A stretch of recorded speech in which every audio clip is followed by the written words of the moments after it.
குத்து நேயர்களுக்கு வணக்கம். நான் உங்கள் சுரேஷ் பேசுகிறேன். சினிமாவோட மறுபக்கத்தை பற்றி பார்த்துட்டு இருக்கோம். இந்த வாரம் நம்ம பார்க்க வேண்டிய போகிறது என்னென்னா, இப்போ பார்த்தீங்கன்னா சினிமாவில் லைட்லாம் போட்டு நம்ம ஒரு நடிகரை ஜொலிக்க வைக்கிறோம், பெரிய ஸ்டார் அப்படின்னு ஆக்குறாங்க. ஸோ இவங்க ஸ்டார் ஆனதுக்கப்புறம் உண்மையான ஸ்டாராக இருக்காங்களா?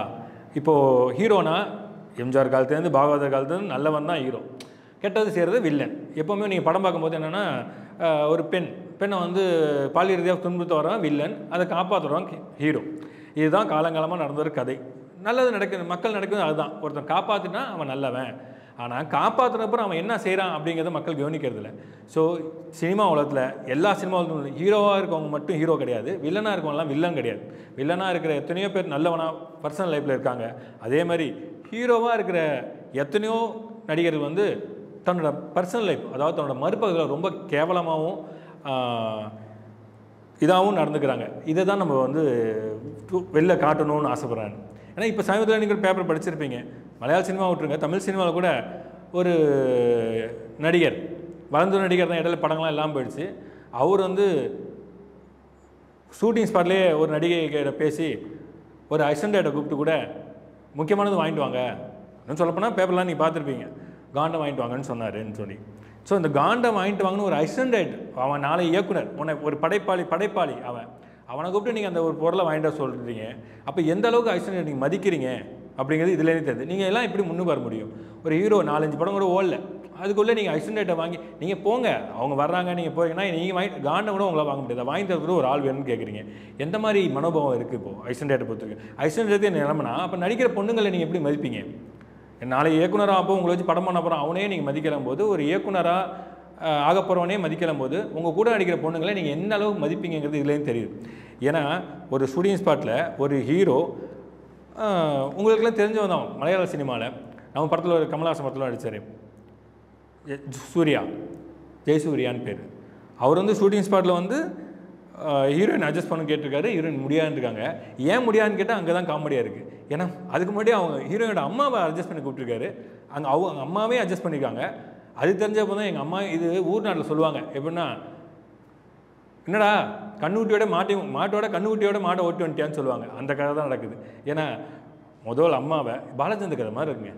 ஒரு கேரக்டர் வந்து அம்மாவை லவ் பண்ணிட்டு பொண்ணையும் லவ் பண்ணுற மாதிரி, லவ் பண்ண கூட பரவாயில்ல, அது கூட அவர் தெரியாமல் லவ் பண்ணுற மாதிரி காமிச்சிருப்பார். ஆனால் அம்மாவை அட்ஜஸ்ட் பண்ணுறோம், அம்மா வயசு என்ன, பொண்ணையும் அட்ஜஸ்ட் பண்ணுறாங்க. அப்போ இவருக்கு என்ன, அம்மா பொண்ணு வயசு இதெல்லாம் கிடையாது, அவருக்கு வேண்டியது அதுதான். அதுக்காக தான் அவர் வந்து கேட்குறாரு.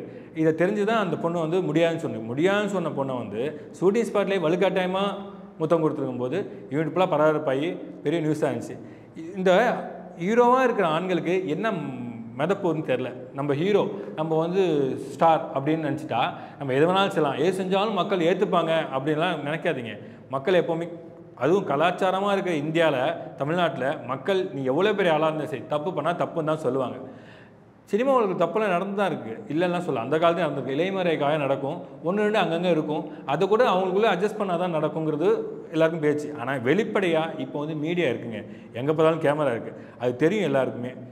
ஏன்னா சுற்றி கேமரா இருக்கிற இடம் தான் இன்றைக்கி நம்ம வாழ்ந்துட்டுருக்கோம். நம்ம பர்சனல் லைஃப்லேயே கேமரா வைக்கிற அளவுக்கு விஞ்ஞானம் முன்னேறி இருக்குது. அப்படி இருக்கும்போது ஒரு தைரியமாக ஒரு ஹீரோயின் வந்து யூனிட்லேயே முத்தம் கொடுக்குறான்னா, அப்போ உன்னோட இமேஜை பற்றி நீ கவலைப்படல, உன்னோட இமேஜ் வந்து நீ வேறு மாதிரி யூஸ் பண்ணுறன்னு தான் அர்த்தம்.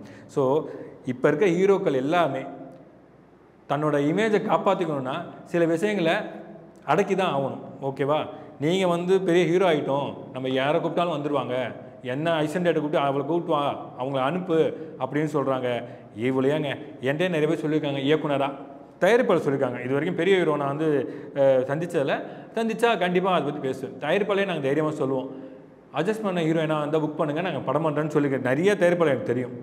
ஆனால் நாங்கள் ஒரு இயக்குனராக வந்து எங்கள் படைப்பை தான் கொண்டு வரோம். நாங்கள் வந்து ஓப்பனாக சொன்னால் மாமாவில் பார்க்க வரல, அது வந்து புரிஞ்சுக்கோங்க.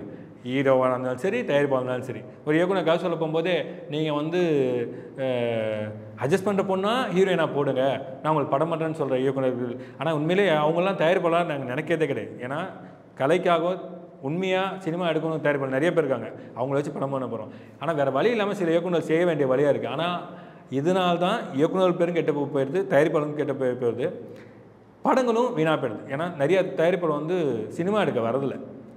ஒரு ஹீரோட கதை சொல்ல போகிறோம் வச்சுக்கோங்களேன், அந்த ஹீரோ இந்த ஹீரோயினை போடுங்க, எங்களுக்கு இந்த ஹீரோயின் போடணுன்னு படைப்பாளர் தான் முடிவு பண்ணணும். ஆனால் நிறைய ஹீரோயின் தனக்கு தெரிஞ்ச ஹீரோயினை போடுங்க, ஹீரோயின் போடலன்னா பிரச்சனை பண்ண ஹீரோலாம் இருக்காங்க. சமீபத்தோடு ஒரு படம் வெளியாச்சு இல்லையா, அந்த படத்தில் முன்னாடி முதல் படத்தில் அறிமுகமான ஹீரோயினை போடுங்கன்னு சொல்லி பயங்கர பிரச்சனை பண்ணார் ஒரு நடிகர். ஸோ ஒரு படைப்பாக பார்க்காம பெண்ணாக பார்க்குறாங்க. அந்த பெண்ணை தனக்கு வேண்டிய பெண்ணாக, தனக்கு அட்ஜஸ்ட் பண்ணுற பெண்ணாக பார்க்கறனால அந்த படைப்பு எப்படி வரும்? கடைசியில் இயக்குனர் தான் கெட்ட பேர், படம் ஒழுங்காக எடுக்கலைன்னு சொல்லிட்டு. ஸோ ஒரு நல்ல ஹீரோயின் தயவுசெய்து புரிஞ்சுக்கோங்க. ஒரு இயக்குனராக நான் சொல்கிறேன், எங்களோட படைப்பை உங்களை வச்சு நாங்கள் வெளியுறதுக்கு காமிட்டோம்னா நீங்கள் நாங்கள் சொல்கிறது மட்டும் நடித்தா போதும்.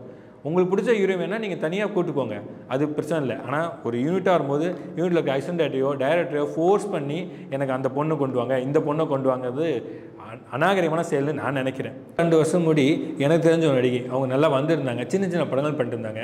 ஒரு படத்தில் சத்யராஜ் ஒரு பொண்ணாக வச்சுருப்பாங்க, எஸ்எஸ்சியோட ஒரு படத்தில் வச்சுருப்பாங்க, நம்ம நவரசனாயன் கார்த்திகோட 3 ஹீரோயினில் ஒரு ஹீரோயின் நடித்தாங்க. அவங்க வடநாட்டு பொண்ணு தான். அவங்க வந்து நல்லா நடிப்பை நம்பி தான் வந்திருந்தாங்க. அவங்களோட அம்மா செஞ்ச காரியம் நிறைய அட்ஜஸ்ட்மெண்ட்டுக்கு அனுப்பினால அவங்க டார்ச்சர் தாங்க முடியாமல் யாரோ ஒருத்தர் லவ் பண்ணி வடநாட்டு ஓடி போனாங்க. வடநாட்டு ஓடி போய் அவன் லவ் பண்ணவங்களும் பார்த்துங்க அவனை வந்து கைவிட்டுட்டான். வடநாட்டில் போய் அவனை ஒரு அழைச்சி போனவன் அந்த நடிகையை வேற ஒருத்தட்ட விற்றுட்டாங்க. கடைசியில் அந்த நடிகையோட அப்பா போராடி அங்கே வடநாடு போய் அந்த பொண்ணை மீட்டு வந்து கடைசியில் அந்த பொண்ணோட லைஃபே வீணாக போயிடுச்சு. இப்போ அந்த நடிகை மறுபடியும் 2-3 சீரியல் நடித்தாங்க. ஆனால் இப்போ ஆளே காணும். ஏன்னா நல்லா வர நடிகையை வந்து பணம் காசு ஆசைப்பட்டு அவங்க சொந்தக்காரங்களையே அவங்க பெற்றவங்களையே அவங்கள வந்து தவறான பாதை தள்ளுறாங்க. இதே அந்த நடிகை வந்து வளர்ந்து வர நடிகை நல்ல படம் கொஞ்சமாக பெரிய ஹீரோவாக நடிச்சிருந்தா இன்றைக்கி அந்த நடிகை வந்து மிகப்பெரிய நடிகை வர வேண்டியவங்க. அவங்க தன்னோட தாய்னாலேயே தன்னோட வாழ்க்கை பாதிக்கப்படுது. இதை நான் கண்கூடாக பார்த்துருக்கேன். ஏன்னா ஒரு நடிகை வந்து எடுத்தோடனே பெரிய பெரிய வாய்ப்பெல்லாம் கிடைக்காது. சின்ன சின்ன வாய்ப்பு, கிடைச்ச வாய்ப்பில் வந்து பயன்படுத்தி அதில் முன்னேறி அதை நல்லா செஞ்சாங்கன்னா கண்டிப்பாக அவங்க திறமைக்கும் அவங்களோட உழைப்புக்கும் கண்டிப்பாக ஒரு நல்ல இடத்த பிடிக்க முடியும். அப்படி வர வேண்டிய ஒரு நடிகை தான் பிரீத்தி வர்மான்னு பேர். அப்படி வர வேண்டிய ஒரு நடிகை தான் இன்றைக்கி ஃபீல்டில் இல்லை. அதுக்கு காரணம் அவங்க வீட்டில் அவங்கள ட்ராக் மாறினது தான். அவங்க டார்ச்சர் தாங்க முடியாமல் அவங்க வந்து லவ் பண்ண ஆரம்பித்தாங்க. அந்த லவ் பண்ண பையனும் ஒழுங்கான பையன் இல்லை, லவ் பண்ணுற மாதிரி பண்ணி ஏமாற்றி அவங்க கொண்டு போய் வடநாட்டில் விற்றுட்டு போயிட்டான். இப்போ வடநாட்டில் ரொம்ப கஷ்டப்பட்டாங்க. அதுக்கப்புறம் அவங்க அம்மா அப்பா முயற்சி பண்ணி அந்த பொண்ணை மறுபடியும் மீட்டு வந்தார். ஆனால் மீட்டு வந்தப்புறம் முன்னாடி இருந்த வாழ்க்கை வாழ முடியுமா? அவங்க ஃபீல்டு அவுட் ஆகிட்டாங்க, மார்க்கெட் போயிடுச்சு. அப்புறம் சீரியல் ட்ரை பண்ணாங்க, சீரியலும் ஒன்று ஒர்க் அவுட் ஆகலை. இன்றைக்கி அவங்க இருக்கிற இடமே தெரில. ஏன்னா என் கண்ணு மூலி வளர்ந்த ஒரு நடிகை இன்றைக்கி அவங்க நல்லா நடித்து பெரிய ஆளாகும்னு ஆசைப்பட்டேன் நான். ஆனால் அந்த நடிகை இன்றைக்கி ஆளே காணும். அந்த வருத்தத்தையும் தான் உங்கள்கிட்ட பகிர்ந்துக்கிறேன். புரியுதா? இனிமேல் வர நடிகைகளும் நடிகளோட அம்மாக்களும் சரி சொந்தங்களும் சரி, நம்ம பொண்ணு நடிக்குதா, நடிப்பில் வந்து சம்பாரித்து நல்ல பேர் வாங்கி நல்ல உச்சத்துக்கு போகணும்னு ஆசைப்படுங்க. எடுத்தோடனே நடிக்க வந்தோடனே வேறு ட்ராக், போதை, அட்ஜஸ்ட்மெண்ட், இந்த மாதிரி ட்ராக்கில் போய் நம்ம பொண்ணு பெரிய ஆளாகணும்னு ஆசைப்படாதீங்க. பொதுவாக பொண்ணுங்களோட அம்மாக்களுக்கு தான் இந்த அட்வைஸ் நான் சொல்கிறேன். உங்கள் பொண்ணு உங்கள் பொண்ணோட வாழ்க்கையை நீங்களே கெடுத்துடாதீங்க. உங்கள் பொண்ணு நல்லா நடிக்கணுமா, நல்ல நடிகை, நல்ல இயக்குனரோட அறிமுகப்படுத்துங்க, நல்ல கதையை செலக்ட் பண்ணுங்கள். அந்த கதையில் தன்னோட முக்கியத்துவம் எவ்வளோன்னு பாருங்கள். அந்த கதைக்கு ஏற்ற மாதிரி தன் நடிப்பை வெளிப்படுத்துங்க. நடிப்புக்காக நீங்கள் என்ன வேணாலும் செய்யலாம். ஒரு வெச்சரையாக கூட நடிக்கலாம், ஏன்னா அது நடிப்பு. ஒரு தொழுநோயாலே நடிக்கலாம், அதான் நடிப்பு. அதை விட்டுட்டு நடிப்பை விட்டுட்டு மற்ற விஷயங்களை தலையிட்டு மற்ற விஷயங்களை தான் பொண்ணை ஈடுபட வச்சு அவளோட வாழ்க்கையை நீங்களே கெடுத்துடாதீங்க. இதுதான் நடிகர்கள் தாய்மார்களுக்கு நான் கேட்டுக்கிறேன். தயவுசெய்து பார்த்த ஹீரோ கூட வளர்ந்த ஹீரோவும் சரி வளர்ந்த ஹீரோவுக்கு திருந்து வாங்குற நம்பிக்கையோடு தான் இருக்கேங்க. தயவுசெய்து திருந்திடுங்க, இல்லைனா படைப்பிலே நாங்கள் சொல்ல வேண்டிய வரும். நன்றி, வணக்கம்.